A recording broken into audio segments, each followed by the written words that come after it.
All right, we're back with another edition of Who You Got. I'm Greg. He's Jimmy. Coming to you on a Sunday again, right after the 1 o'clock game, so we can, celebrate our misery together, Jimmy. As your Browns get absolutely smoked, the Bengals cost us a teaser, and probably everybody else in the world because the Jets somehow won a game. Miami smokes the Falcons, but we'll get to all the NFL in a little bit. Let's start quickly with the back to the NBA scandal we were talking about Friday night. You said you heard an interesting podcast, and I haven't had a chance to listen to it myself. So why don't you fill us all in on what this good listen is? Yeah, Michael Franzese, legendary boss, and I think he was a capo. He might have been higher in the Colombo family. Um, has a really good podcast in general. He does a really nice job on it. But obviously when the news came out, people were hitting him up left and right about it. So he went on and did like about a 30-minute show and broke down the whole article. And it's I don't know that you're going to learn anything you didn't already know, but if you listen to like it from the position of the mobster, right? And what's that? Like, what's his angle? So his angle is, and keep in mind, he's been somehow, I don't really understand how this all works, but he's been free of the mob for 30 years. Most people don't get to retire, right? Like he got went to jail, he came out. So one of his stories is that he was basically recruited when he had 6 months left on his sentence to work with these leagues to try to help people understand the dangers in this. But his angle was like, look, with kind of what we said, with the access that everybody has now, it's going to get worse and worse. He basically said it's not a gambling problem, it's a competitive problem. These athletes are extremely competitive. They're not going to be excited about winning or losing $100. They're going to bet big, like whatever $100 is to us. That's what they're going to bet.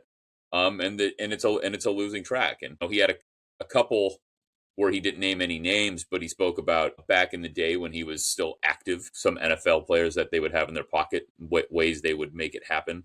One thing was some bookie would come to him and say, this guy's into me for 50 large. And he'd say, that's fine. It's just paper. Let him get into you for 250, 300, then have him come sit down with us. And they sit down with him, and that's how it would start. It'd be like, hey, hey, I'm going to give you a break because I like you, kind of thing, but I'm going to give you some time. He goes, and ultimately they would just go to another bookie who I also knew. Because if you were a bookie on the street putting up that kind of money, you were backed by somebody, right? Right. So we know about that. So they get into them. Then we bring them back in and say, hey, look, I'm going to cut you a break, good because I like you, because you're going to pay, right? So the next game, you're going to put the ball on the ground the first 3 times you touch it, right? Or, hey, you're going to foul out of this. You're going to foul out of this NBA game. I don't care how you do it, but you're going to pay us. And if you don't pay us, we don't want to go there, right? And so he said that. He also made a point that he's spoken to almost 300 universities, and at the end of it, he said, I'll never tell you who, never tell you how, confidential.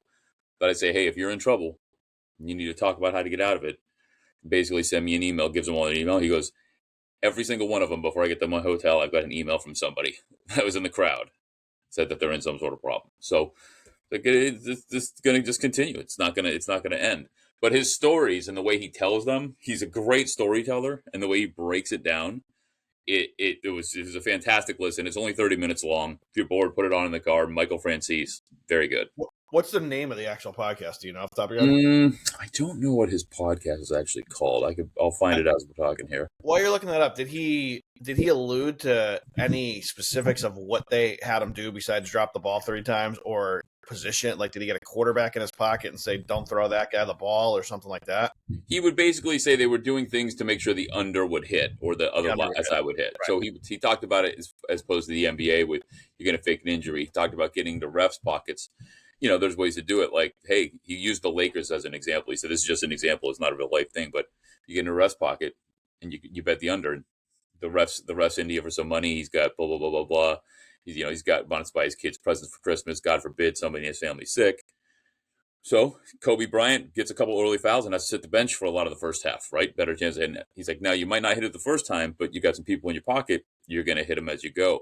He said that right before he went down when he was still a boss, he gave one of the agents like $250,000 because he wanted to get close to the players. He said, if I could get 1 or 2 of them in my pocket, that's all I needed. And it was done. Again, you play enough, you keep it going, it's going to be fine. So yeah, very, very, very interesting. Yeah. I think it's called Sit Down with Michael Franzese. Okay. Sit Down. Yeah, I'm going to give it a listen. I went back and forth with a couple people listening to the show over this topic, and there's 2 points here that confuse me. One, I don't understand why 20, 30, 40, 50, 60, 70, even 100 grand is worth a $10 million a year contract. I don't know what these guys are thinking. That's the first one. And the second one is, I was saying I truly don't trust NBA props anymore. I probably won't play them. Yeah, I think it was interesting when he was talking. Wasn't really NBA specific either. It was sports in general. Like this is just a thing. And I also thought it was interesting to be talking like we don't maybe understand the numbers, but these guys start betting at a clip because that's the kind of money they have that they're in trouble, just like we'd be in trouble over whatever it was, right? And then you've got to figure out a way out of it. Yeah, I don't know how you could get an NFL quarterback in your pocket these days because they make so much money, but maybe you can. But I guess a receiver, you could just tell them, don't catch the ball, don't run the routes crisp, and then Yeah. their receptions comes in. No, for sure. Like I said, it was kind of interesting to me, like because it wasn't just going and strong arming someone just to do it. It was like you get somebody at the right time when they're in the right position where they need help, right? And and somehow they get in front of you, and then you can, sing them along. Is the day coming where props come off the board in general, or do you think the casinos, sportsbook just makes so much money because people are betting the overs and all these are rigged to the under? I think that I don't think there's any way they come off the board because you got to think like the casinos or the books lost money on these particular ones, but they're still making money on the majority of them. It's not like most players are on the take. I would I don't know the percentage, but you assume that this is somewhat isolated, right? Even if 2% of the league was at stake, they're making so much money on the rest of it that I can't imagine it would ever be a thing. Do we know they actually lost money on these 7 or 8 games in question, or did these people just win and they're going after them because they rigged it?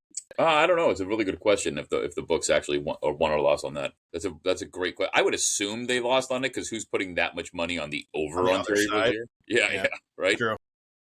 But again, like I don't think they're gonna pull him down because it's just like in our business or any business like we're in retail. Like you're gonna take a certain amount of loss, and every now and again you really get smashed at a particular location for X amount of dollars, but it's not happening all the time, and right that's why we tell people not to fight over merchandise. Like let them take it. We're gonna be okay. Right? Let them take it. So I think there's just the money's so big, and there's enough people that aren't on the take that it'll probably be okay. Yeah, that's what I would assume, unless more stories like this pop up and the legislature says you can't do it anymore, right? Unless it's legislated out of the gambling world, I think it's going to continue on. All right. You want the good, the bad, and the ugly from the last episode? Sure. All right. So the good, and we're going to get to your recap in a minute, is you crushed the UFC again for everybody. The bad is you took a couple hits in the email and a private text to me from one of our very loyal listeners, and it goes like this. Jimmy, would you post the freaking goddamn pics on X for once, for the love of Christ? And the point they made in this email was, you guys are getting into this habit now, and they like it, that we kind of just run through the board and give our opinions on games, but we're not really saying what we're actually locking into, and they'd like to know on a Saturday morning where we're going. So, Jimmy, can we get your commitment for these loyal followers that once we place a bet in our account, you'll just go quickly post it on X, and if they see it, great. If they don't, it's on them. Yes, I will. There you go. I can do it. I can do it. And the other reason I will is because you're right. And I would say 75% of the things we say on the show we stick to when we get to the morning, but 25% of them we change our mind because more of additional information comes out, right? So what we say on the show isn't always exactly what we play right before the games kick. So yes, I will post them. What we play, and I'll do it sporadically when we have an NBA play or NHL play during the week, but I'll post the big ones, the college football, and the NFL, and I'll post any UFC picks that we decide to take. All right, excellent. I was saying, because they said, oh, you guys got crushed on Kansas again. I said, well, actually, we didn't, because we passed on it, luckily. Yeah.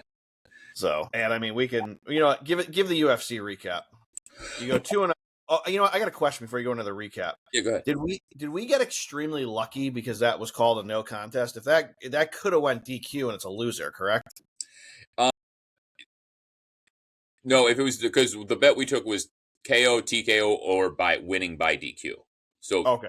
so it pairs all those in. We would actually won if it would have become a DQ. But what's at risk is if it's ruled accidental and the fight is far enough in and they don't rule a no contest and they go to the scorecard. That's where you're at risk. But it wasn't. It was ruled a no contest. Now, Cyril Gane was winning the fight, but the round was almost over, so it doesn't really matter for our pick because we took Tom Aspinall to knock him out at some point, which one of them was gonna do so. So that'll be interesting. There's also a wild stat that Tom Aspinall, since 2022, has fought like 3 minutes in the UFC because he knocked all 3 people out in the first minute, and then he was held hostage by Jones forever. So like this just doubled his octagon time in the last 3 years. So they're gonna make that fight again. Cyril Gane looked a lot better on the feet, I think, than expected initially. I mean, that was kind of the thought of what he was going to do, and Aspinall was going to take him down. He got stuffed on his one main takedown attempt, but then he took his 6-inch long finger and jabbed it all the way in through his eye, and that was all she wrote. That was the end of the fight. So, yeah, that's all she wrote there.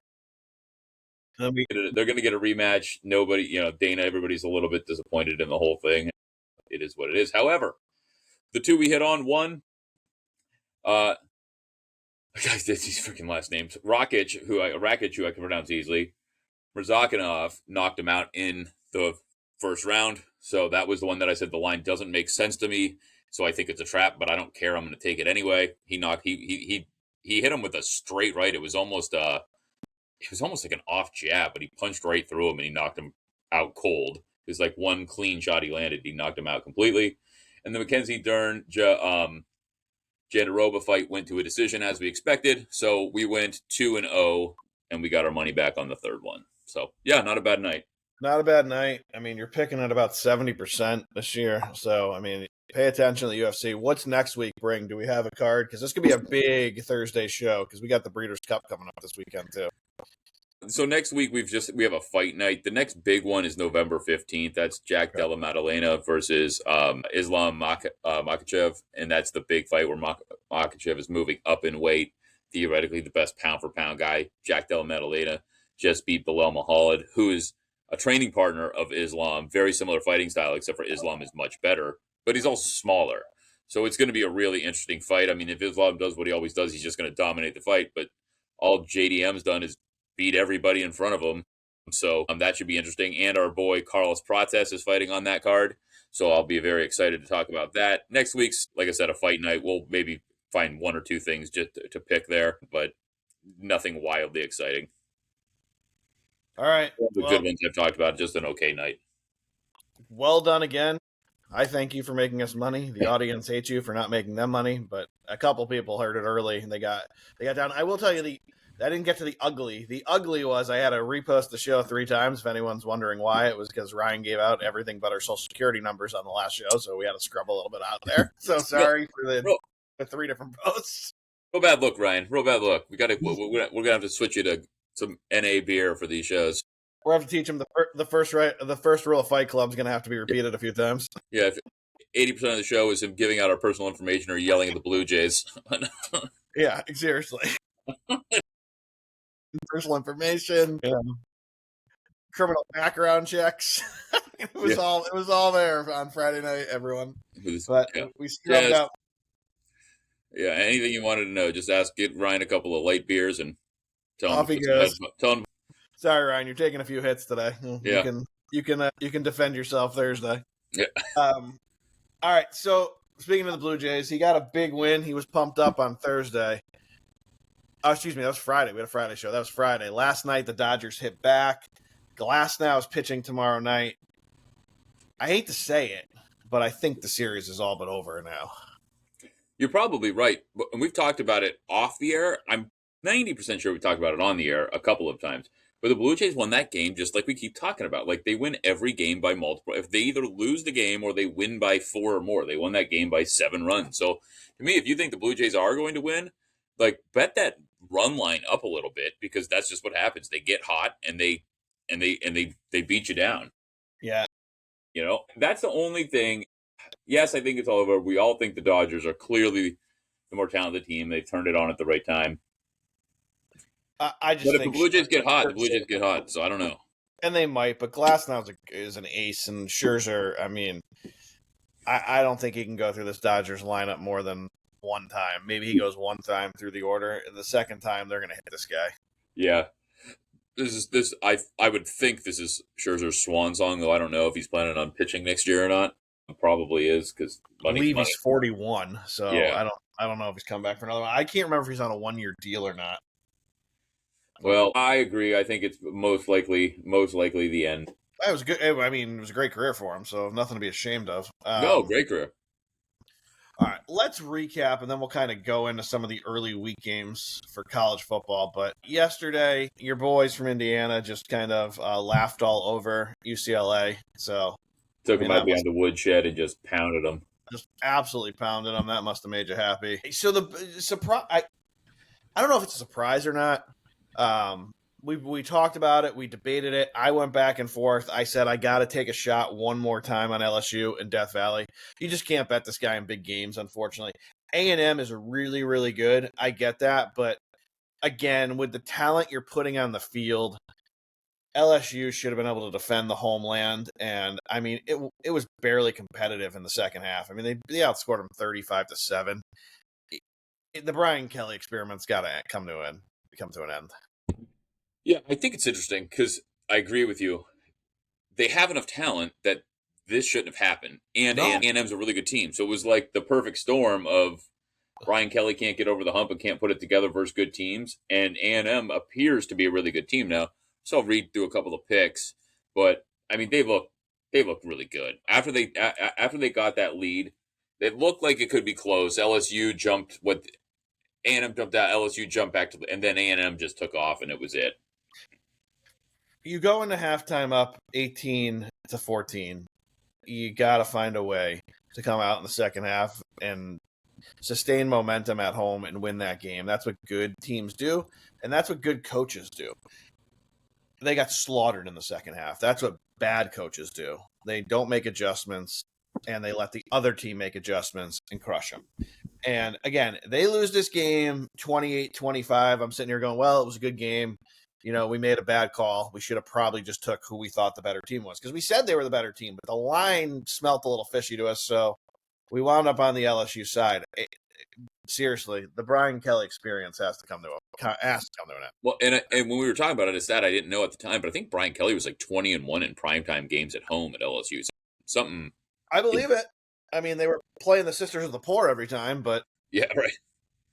Good for him. It's just it's got to be over. The LSU is too good of a team, too good of a program to not win these games at home. And again, I know A&M's a good team, but the SEC is just a loaded conference. You got to almost think of it like the NFL. Like we'll see teams in the NFL that are 2-5 win at home. You know, yeah, you're right. You just got to look at it that way. No, you're right. It is that competitive, and LSU has the talent. Let me ask you this: do you think? Is there any chance, because I don't know how this works on a bye week, you're the expert on the, is there any chance that Indiana or A&M jump Ohio State and take the number one spot with these impressive victories? No, they won't. I think if, that's a really, really good question. Forget the championship games for a minute. If A&M runs the table and Ohio State runs the table, and we sit here going into the SEC in big 10 championship games, and they're both undefeated, maybe A&M jumps them because of the SEC bias. Maybe. That's a great question because, I mean, you got the number 4 team in the land that just escaped was Bama, and, I mean, they have one loss. They're number 4 in the land. 5-0. Still don't understand how this team lost to Florida State. They escaped. They got away with one. That should have been a loser. But boy, the defense got big stops when they needed to, and somehow Bama gets out of South Carolina with a win. Yeah, look, there's a pretty good chance Indiana runs the table. They've got Maryland. That's going to be their toughest. Penn State. It's in Penn State, and they have the talent to do it, but they're clearly a bad team this year. Then they are at home for Wisconsin, and then they go to Purdue. So there's a good chance Indiana runs the table. Yeah, the problem, again, I think we talked about this. The problem Indiana's going to have, and it might not be a problem. Maybe they wind up being the number one team out of the Big Ten. They're going to have to play Ohio State in the championship game. Right, and that'll be right, and that'll decide it. So if Indiana somehow beats Ohio State and A&M runs the table, I would assume A&M would be the 1 seed, Indiana would be the 2 seed. But at that point, you've got 4 byes, right? So I don't know, I don't know how much being number 1 versus number 2 matters anymore. So this could get real interesting if somehow Ohio State stubs their toe, because it could finish. Wait, the Hawkeyes too. Right now, the Hawkeyes, the Wolverines, the Trojans, and the Ducks all have 1 loss in the Big Ten. Could get interesting. Ohio State and Michigan would take care of itself because they're playing. So if they each had 1 loss, and Ohio State obviously lost to Michigan, Michigan would jump them. But could get interesting here. Yeah. Ohio State. Oregon obviously doesn't have the tiebreaker over Indiana, so that wouldn't matter. This could get fun. And Penn State, hold it down, 0-4 in the Big Ten. If you told me, I'd love to know, because I'm sure, like I say all the time, someone has it. You've heard me say that a million times, because we'll always say, I wonder, could you imagine if someone did, and they did. Someone has it. Someone parlayed the no for the playoffs for Texas, Clemson, and Penn State. I'd love to know what the odds were, and someone probably is going to cash it, because the way Texas plays football, they're not going to make the playoffs. They were dead to rights too. I told you, I texted you when it happened. I was like, I got Texas 10-1 in game, because I just had a feeling somehow, some way, they would win the game, and they did. But I almost feel bad this time because we crush him for Arch Manning. He finally put together a good game, and this awesome Texas defense gave up 8,000 yards and 9 million first downs to Mississippi State. Yeah. I don't know if you watched the game. Arch had a... Yeah, I did. I actually watched I was flipping back and forth, but I watched a decent amount of that game, and I thought Texas was toast at some point. I'm like, there it is. We talked about it. We had Mississippi State, and we had an okay day yesterday, but we hit on basically what we put together as a monster teaser, and we had Mississippi State like plus 21.5. I'm like, I think it's going to be close. I think the 7 is enough, but at one point I'm like, well, this is over. So I started flipping back and forth, and of course then it goes to overtime and Texas pulls it out. Yeah, we should have had a better day. They're not a great team. Texas is not a great team. They're an okay team that's probably not going to make the playoffs, and if they do, they're going to be out the first round. Yeah, I agree. How about your boys? Your boys from Memphis, or our boys, I should say, squeak by, get a win. They Big sure win. did. South Florida. They were down to it early. It looked a little dicey, and they turned it up, and they should have beat South Florida at home, right? If there was as a team that we picked to potentially win the American, like they should have been able to do that, but they did. It was a nice comeback.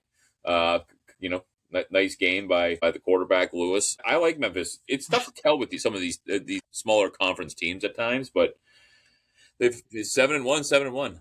I don't mean to laugh, but I am, because this is typical Jimmy Luck, by the way, with his brown shirt on. In our fantasy league, he's got C.J. Stroud, who has the best game of the year for him on the bench. And he's got.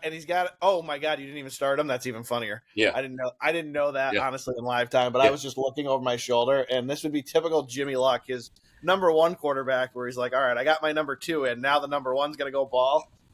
Baker's got 12 yards in the second quarter. Yeah, no, we sat him down this week. Good. The good news is who's your third stringer? Rogers. Oh Christ. I know. Well, hey, I'm not going to throw Anthony under the bus, but I'm CJ all the way, but I was coerced. Rogers, a revenge game. Maybe he could make something happen. We're still a slight favorite to win, but we'll see how it plays out. We're actually slotted to be you're slotted to be basically number one this week in points, so you're good to go, and we're slotted to be number 2. Before this game started, we were easily number 2. But, Bakers. I should have 3 goddamn victories under my belt. I lost by 1/10 of a point. Well, maybe you'll get a second one. Oh, my back. Jesus Christ, I'm getting old. Nico Collins gets his bell rung, and you somehow squeak by me with that terrible squad you have. I Yep. just want to tell everyone the Who You Got 33 team is representing though. We are balling just about Yeah, every week. your assessment of a terrible squad is not correct though. We have a lot of depth on our squad. You guys play great defense. You scored about 600 points this year, and somehow you're We 5 did. and 2. By the way, we're not talking about NFL yet, but Miles Garrett, I don't know if you saw, 5 because sacks, 5 unreal. sacks. What a stud he is. He's got the He is. most sacks ever before the age of 30. He's an absolute game wrecker. He's unbelievable. He's unbelievable. He absolutely hates his decision to stay in Cleveland, but he's an All that. absolute game wrecker. Yeah, he is. It was. Yeah, he really is. Like, I gotta. Yeah, I mean, we'll talk about. we'll get to the NFL, Yeah. but I would just make this statement on Myles Garrett. Dan Campbell, if you're listening, just go up to the front office and say, look, let's go for it this year. Back up the truck, give him 4 first-rounders, do what you got to do. Put Myles Garrett opposite of Hutchinson, and let's freaking go. Oh my God. Could you imagine that Lions defense if they had those two? No, they have to double team both of them. Myles Garrett beat a double team. They threw one guy at him. He swung. He went inside, swung. The other guy came, went outside on him. He did a double move and then just absolutely crushed your boy. It was impressive. Like he pancaked him. The last sack he had on him, he basically walked up to him and took him down. He ran up to him and then he just kind of grabbed him. Like he didn't even crush him. Does a quarterback in football try to force a ball more than Dak Prescott to CeeDee Lamb? I mean, it's unbelievable. Three guys are wide open. He's trying to throw a slant. Yeah. And only Dak could find a way to not score on 1st and goal from the 3. All right. Back to the college scoreboard. Miami bounces back nice. They absolutely slaughter Stanford. Well done there. Jimmy got a little nervous yesterday, everybody, and I tried to tell him it's going to be a defensive game. Calm yourself. Diego will find a way. Vandy gets a big win, 17-10. Vandy is legit. They really, really are. And so is Missouri. Missouri's a good squad, too. The SEC is just, it's absolutely insane how good this conference is. Yeah, and after me talking about how they couldn't push the ball downfield, they had a number of pretty solid plays. Now, Pribula went out of the game, but their offense looked a lot better than it had, and Missouri's defense is really, really good. Hence, they held Vanderbilt at home to 17 points. But one of the best plays of the game, I don't know if you saw this, but I was on that game at the time. It was a play that got called back because of a hold, and the hold helped, but I think he would have made it. But Patty had a run. I didn't know, like on the goal line, he's scrambling. He goes all the way back to the right and then comes all the way back up through the gut, not around the edge, and scores a touchdown without basically being touched. Now, there was a hold and it was a blatant hold. I think he would have still got around this guy if the hold hadn't happened. But I was just really impressed. I mean, we know he can spin the ball really well. His wheels impressed me too. Yeah, he looked really good. I skipped over this real quick. I didn't mean to. I just was scrolling. I think, this was another one we gave people down the board in the SEC as to take a flyer because they were completely reloading after Jackson Dart moved on. But Ole Miss they look legit too. I mean, I hate to say it because normally you know me, I sit here and go, you can't put all these teams in from one conference. It's silly. It's stupid. It takes away from conference play. But if we're putting the 12 best teams in the college football playoff, how are 6 not from the SEC? They probably are. It could be a hell of a December/January, Jimmy. No, you're not wrong. And I got to tell you, Oklahoma should have, based on what we saw earlier with Mateer, they should have won that game theoretically on paper. And the fact that they didn't tells you that the Ole Miss is legit. I said that I didn't necessarily think they were, and I think it's pretty clear that they are.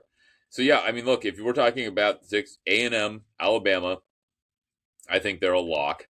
Obviously, Georgia, unless they stub their toe, is in. Vanderbilt, we love. I hope they're in. That's 4. And then you've got Ole Miss is 5. So I think you've got at least 5. After that, I think it kind of gets questionable, right? Like Texas, we just talked about, may not make it. Tennessee looked really good. I mean, we were actually on Kentucky, but about halftime, I'm like, they can't stop them. Tennessee's just going to score 100 points, and they scored 50. The funny part is, if you told me Kentucky was scoring 34 points, I said, all right, well, we won the bet. Yeah, right, exactly. You would have thought so. But I think Missouri's the next best team from what I saw based on their defense, right? If they can get their offense going a little bit, they're playing surprisingly well. They just have really, they've got A&M next week. Then they've got Mississippi State, who is clearly a decent football team. They should have, they had a very good chance to beat Texas. Then they go to Oklahoma, and then they end at the Hogs, which they theoretically should win. But I think if Missouri ends up a 2-loss team, I know they've got 2 losses in the SEC. I think they've played compelling enough football that you could make a decent argument for them. I mean, they lost by 3 to Alabama, and then they lost at Vanderbilt in a really good game by 7. So if those end up being their 2 losses, I'd be perfectly fine if Missouri ended up there. Well, here's the thing. Since we're on this topic, let's just run it down real quick. You got to have one from each. So let's say, I still think it's going to happen, even though they have 1 loss. Let's say Miami qualifies from the ACC.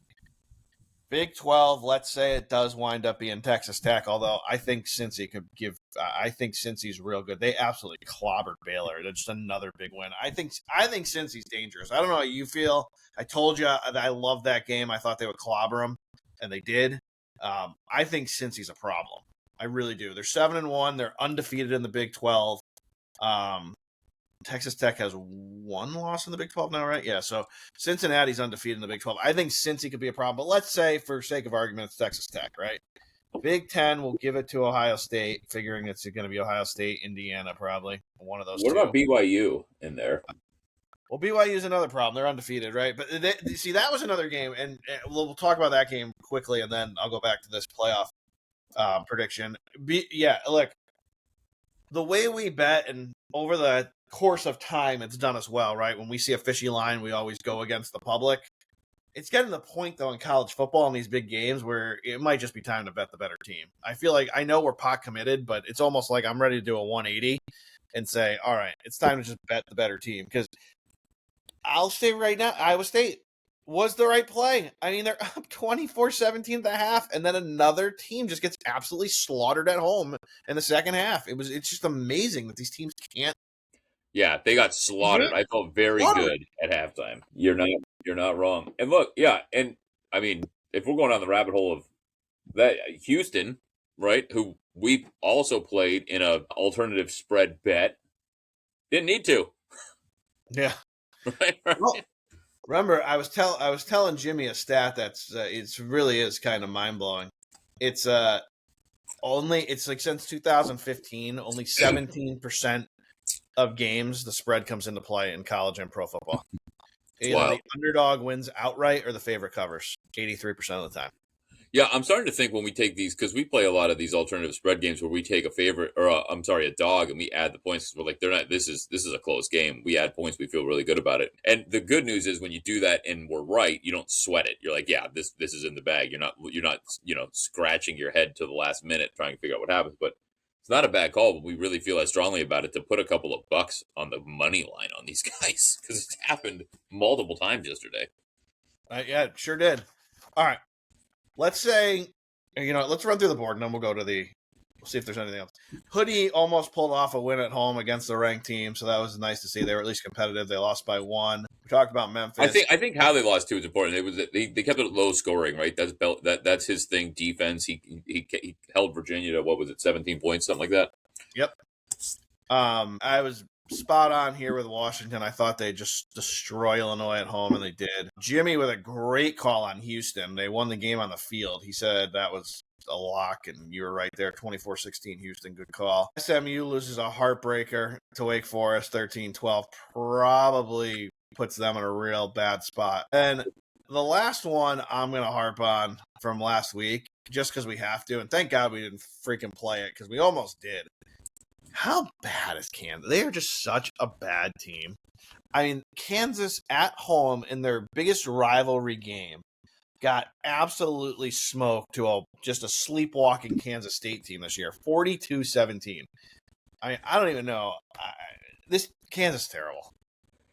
Yeah, they're pretty bad. And look, K-State was supposed to be pretty good, though, right? They were ranked. They were ranked going into the year. The week 0, they played Iowa State overseas. They lost by a few points. They come back, they win week 2, and then, they've just up and down. Kansas State hasn't been really blown out in any game. They beat TCU, so K-State's a decent team, but yeah, fuck Kansas. I don't want to talk about Kansas. Like, Well, hopefully they let us down again in basketball this year too. Yeah, they will. And they will. All right. So right now, let's just say we give the ACC to Miami, Big 12 to Texas Tech, Ohio State, we'll give the Big 10, SEC, Ole Miss, and we'll give the other team in. We'll put Memphis in as the other team. They have South Florida sitting here, but I think that was because it hasn't updated since Memphis just beat them. What are you looking at, the predictions? Yeah, I'm looking at exactly. I like the percentages of teams getting in. So to your point, Georgia's in, so that's going to be one of the 7 if it ended today. They have 7 predicted getting in. Well, you got 7 at large in a college football playoff. Oh, okay, got it. Okay. A&M's in. Yeah, so A&M. The Ducks are in. Indiana. Bama's in. Indiana's in.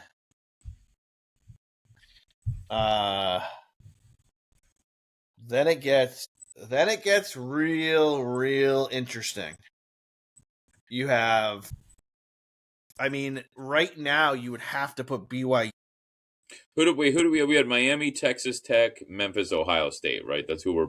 And I just penciled in Ole Miss from the. All right, Ole Miss. So we got 4, 5, 6, 7, 8, 9, 10, 11.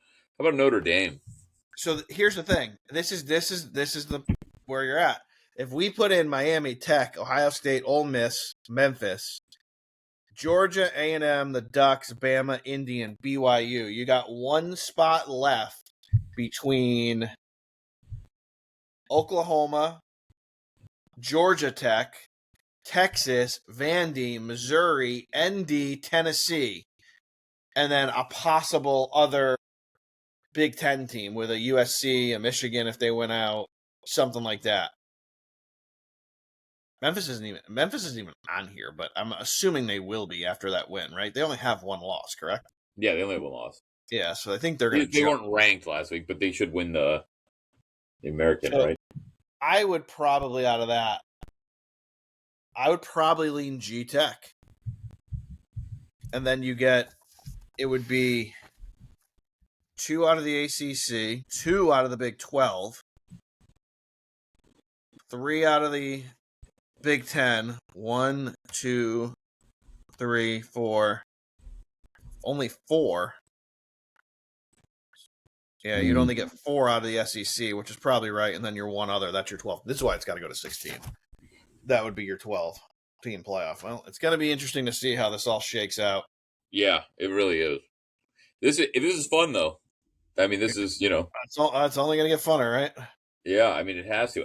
You know what? I'll before next weekend, I'm gonna take a much deeper dive into the remaining schedules of all these teams to see if we can kind of eliminate a couple by default, like one or the other kind of thing. Because they're playing each other. Yeah, yeah, exactly. Because right now, I mean, we got BYU and Cincinnati in the Big 12, both undefeated. I still think Texas Tech may come out the victor. Cincinnati, I mean, on offense, they're fantastic. Their defense still isn't great. I thought Texas Tech was the best team there.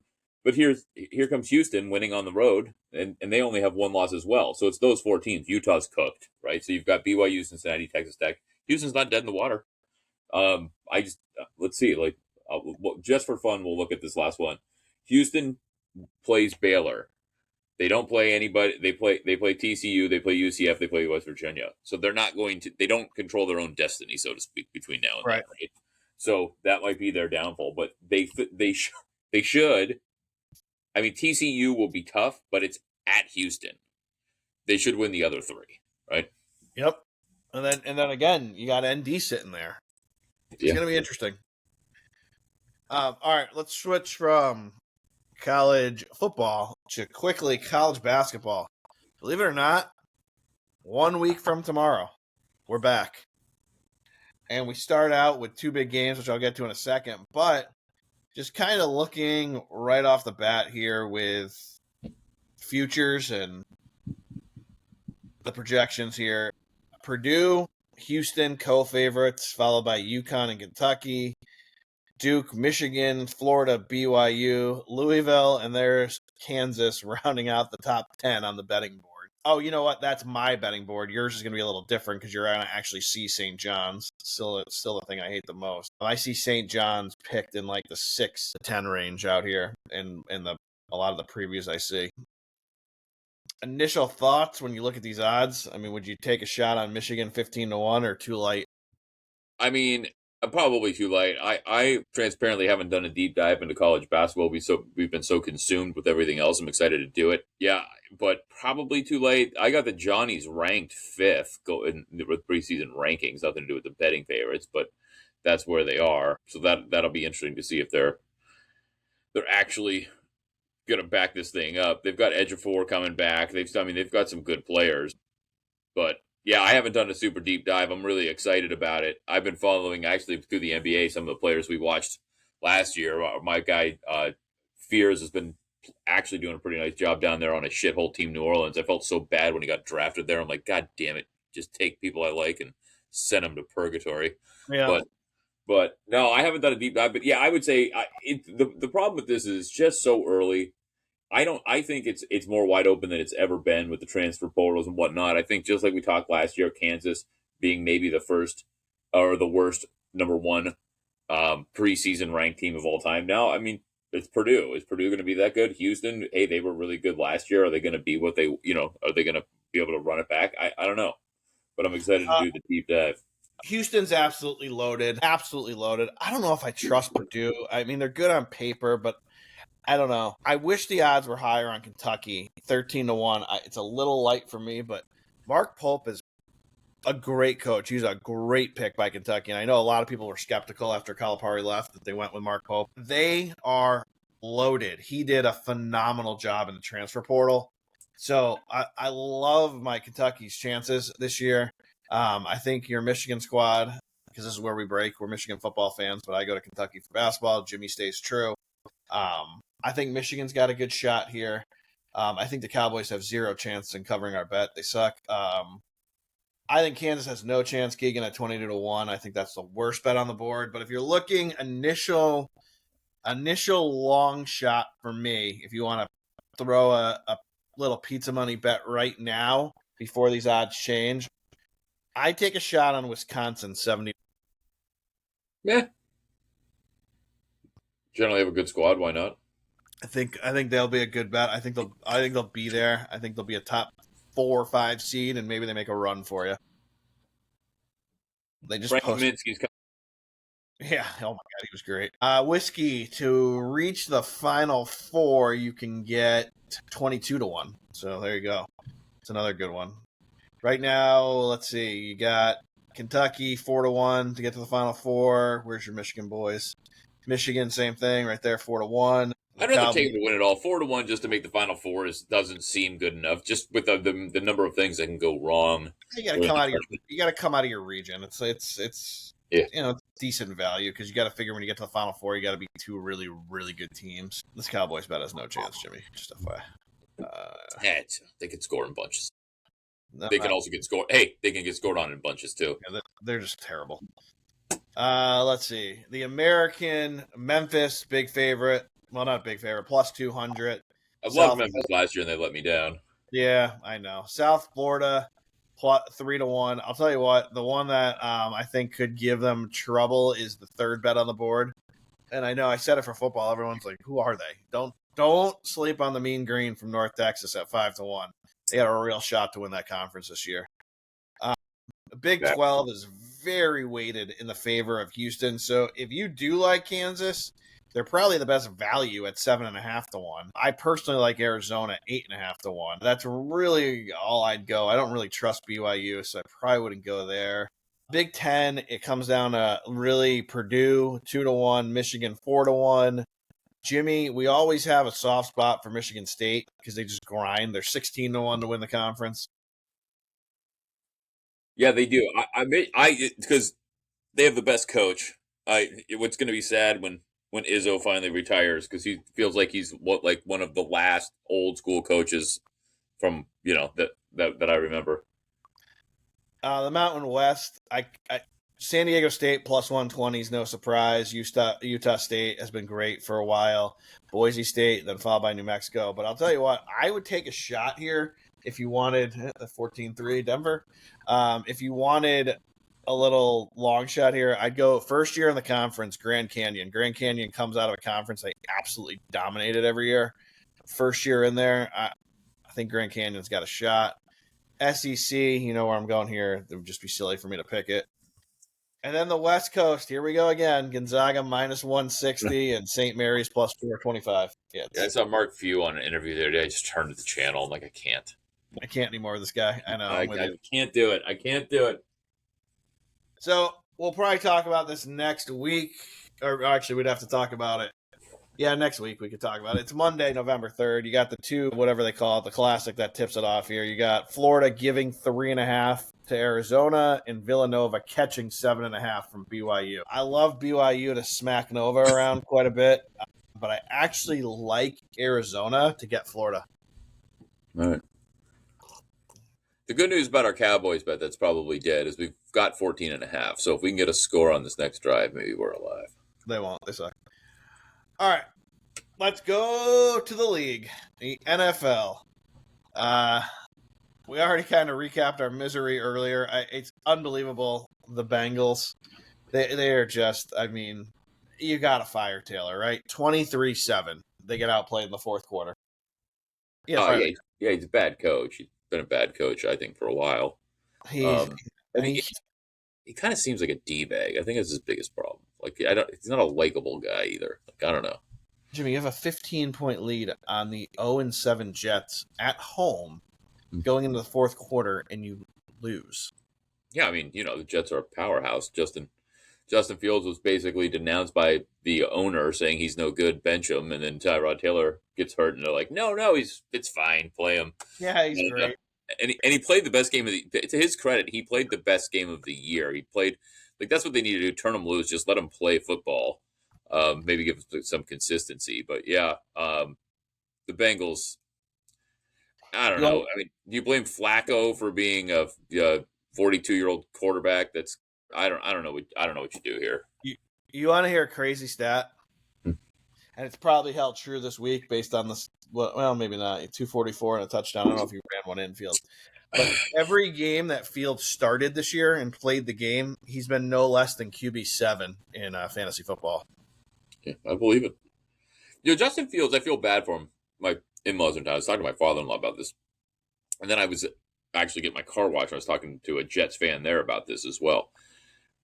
But it's tough because Justin Fields could be a Baker Mayfield or a Sam Darnold or one of these guys that, like, is finally in a functional situation and turns out to be a decent quarterback. He's got all the skills. He's athletic. He's got a cannon for an arm. Coming out of college, he threw a good deep ball, but it was the intermediate routes that his accuracy wasn't great. But he played for Chicago with a lame duck coach. They sent him to Pittsburgh. He goes 4-2, and they bench him for dangerous. And then he shows up with one of the most dysfunctional franchises in the world in the Jets. Like, give the guy a couple of years with the team that believes in him, that commits to him, that some consistency at coordinator. See what he can do. He seems to be a good guy in the locker room. He doesn't cause any problems, and he's got all the talent in the world. I would have taken him on the Browns if he had signed there. I don't think he's he had a couple of really nice throws. The pass he had around the goal line where he scrambled and he threw the slant as he was falling. I don't know what the play ended up being called. It looked like to me he was slightly short, but it was a great pass. It was on the money. So I don't know. I think Justin Fields is not a terrible quarterback. I think he's been in terrible situations all his career. Yeah, it's not a terrible call. Bucks up 7-0 on the Saints, ready to go to half there. I think the Bucks will win. The Broncos are going to just absolutely torch the Cowboys.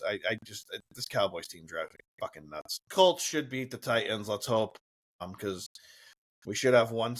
I'll tell you what's going to happen in that survivor pool. If we can move on with the Colts, I think some people will be on the Colts, but I can tell you right now, if people were playing the strategic way, a lot of people just got eliminated on the Bengals because they'll look and say, where's a better spot to use the Bengals than against the Jets at home? Yeah. So I bet you there was a lot of entries on Cincinnati. I bet you 25% of the pool was there. So we could get lucky there. Hopefully we move on with the Colts. I think we will. Dolphins absolutely pound the Falcons. Jimmy did not see that one coming. Eagles pound the Giants. I think we both saw that coming. I told you the Bills were going to be Yeah. dangerous today coming Yeah, off the big deal there is Skattebo broke his leg in half. That's sad. foot. Yeah, foot. Yeah, but it was bad. It was facing the wrong direction. He has a dislocated ankle. They'll pop that shit back in. He's a tough guy. He'll be back in 2 weeks. If you were looking for a silver lining to it, actually, I was thinking about that. Like his career won't be ended by an ankle. Like he'll be okay. If it was, but He'll be it was back in bad. 2 Guy's a warrior. He'll be back in 2 weeks. He's old school. He's gonna rub some dirt on it. He'll be running that ball at MetLife. He'll be at the Snoopy by Thanksgiving. I would say he's done for. Yeah. Well, we'll see.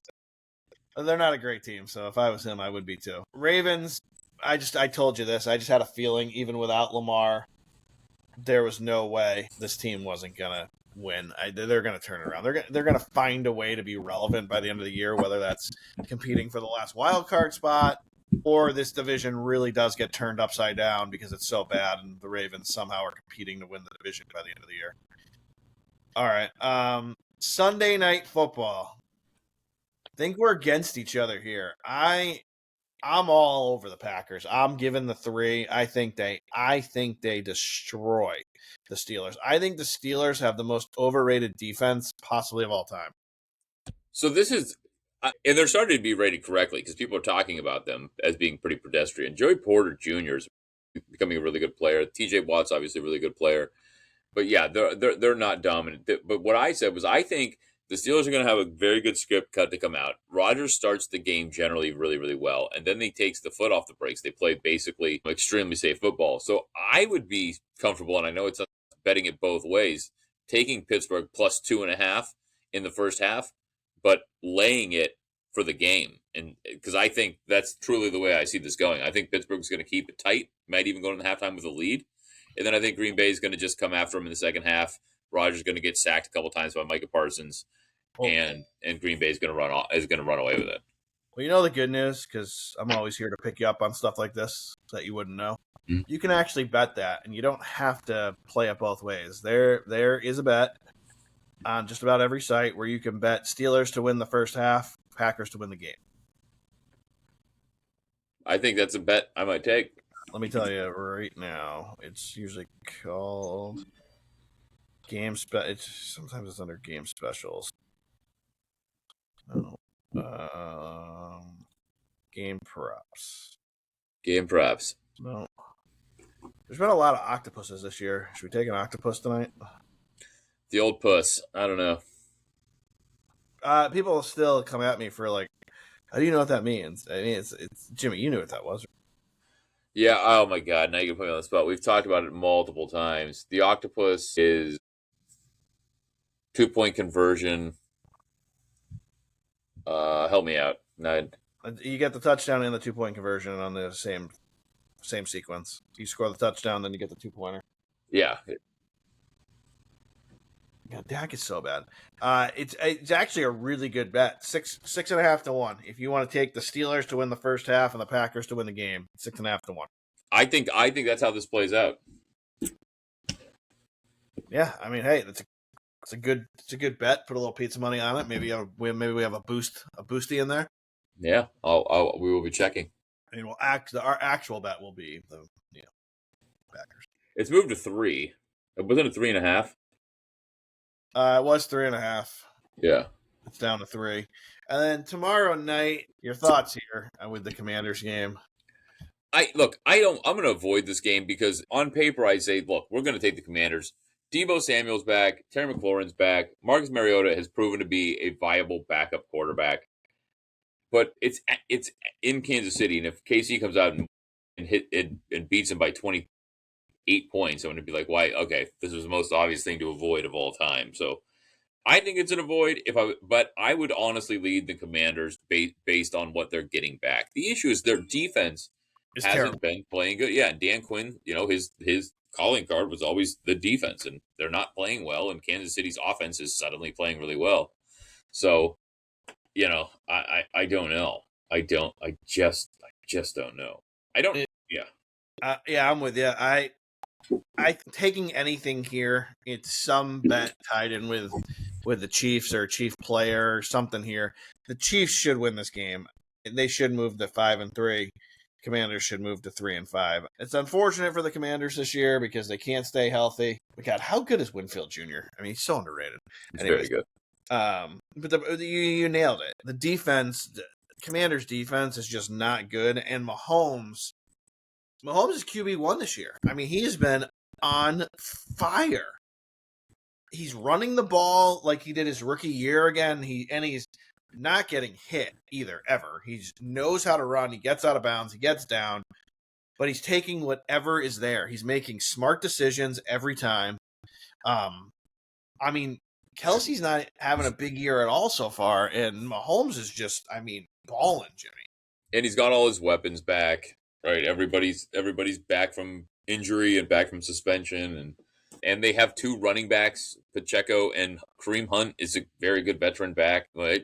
And I told you, I mean, you've got Rashee Rice back and Xavier Worthy, but Hollywood Brown is like a cheap version of Worthy. He doesn't have the power or maybe that top end speed, but he's like a poor man's Worthy, and he's the next guy. And yeah, they're just 2 stacks. So yeah, it's a tough one. I will tell you, I like the Commanders' total points over 17.5. I think the Commanders find a way to score 18 points this game with all their weapons back. So that might be my bet on that. The Chiefs' total is 30.5. It's kind of funny because you've got 13 points there and the line's only 11.5. So I don't know if that tells you anything or not, if I'm just reading too much into it. But based on that, I think the Commanders score 18 points. I would take their over 17.5. I don't see a line posted yet, which is weird because both these teams already finished today. Thursday night game, because we'll be recording during it, so we can give a pick out now for it. Ravens going to the Dolphins. Dolphins playing maybe their best game of the year. Any thoughts here? I think that was fool's gold for the Dolphins. I think Atlanta's done this, right? They lost 30-0 to Carolina.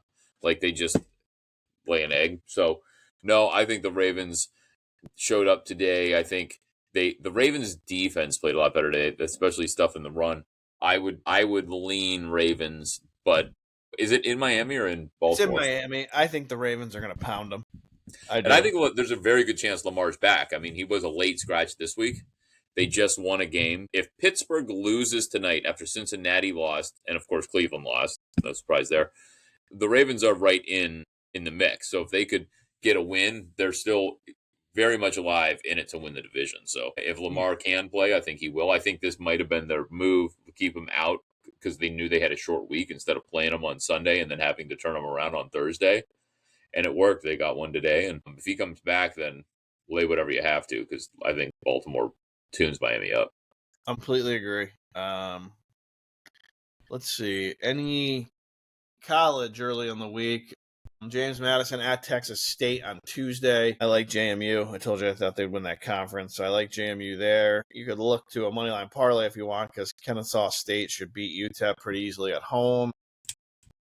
Don't love anything Wednesday. The Thursday night slate is not great. Either is the Halloween slate, so we'll be back ready to give you some good picks on Thursday night for the Saturday slate. Big game right off the bat.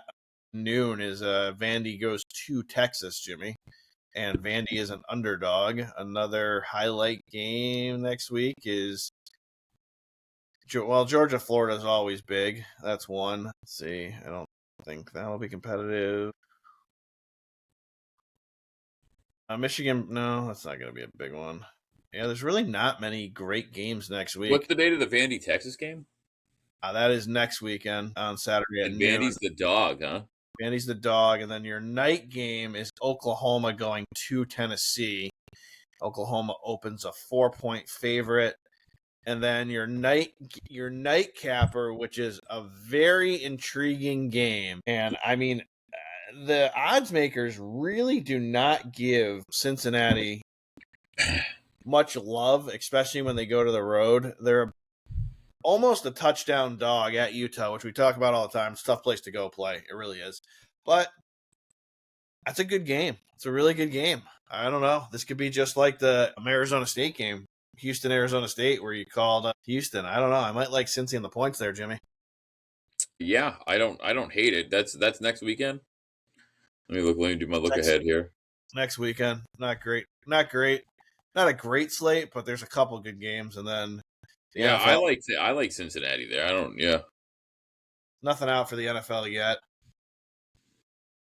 All right, I mean, here come the Broncos going right down the field again. Oh no, incomplete pass. So maybe the Cowboys will get the ball back. All right, so we like Pittsburgh to win the first half, but Green Bay to win the game. We think the Chiefs win tomorrow, and the Ravens probably win Thursday. Play those the way you want. I think Kelsey gets in the end zone tomorrow night since it's tight end week. Any props that you love for tomorrow night to end? Nah. I see. We like a team total. That would be a good way to end. Yeah. I like the 7. I do like 17.5. I think they'll score on. I think they'll score. I don't know. Want to say 21, but I think they score 18. All right, that's good. Which gets us a win there. So. All right. Any final picks? Vanderbilt plus 2.5 going to Texas. I mean, am I crazy for loving that game so early? We'll have to look into it more. We'll try to look into why Texas is a favorite and come with a strong pick for everybody. On Thursday night, that'll be our big Halloween show. We'll break in a little bit more college football. I'll have some Breeders' Cup stuff to go over, Jimmy. So we'll have to sub that in for the UFC. So we're going to make Jimmy do a little horse research. Jimmy, any final words? No, let's get the first and second half tonight. Let's get the first, second half. Let's play Jimmy's total tomorrow night. And remember, it's never under till it's over.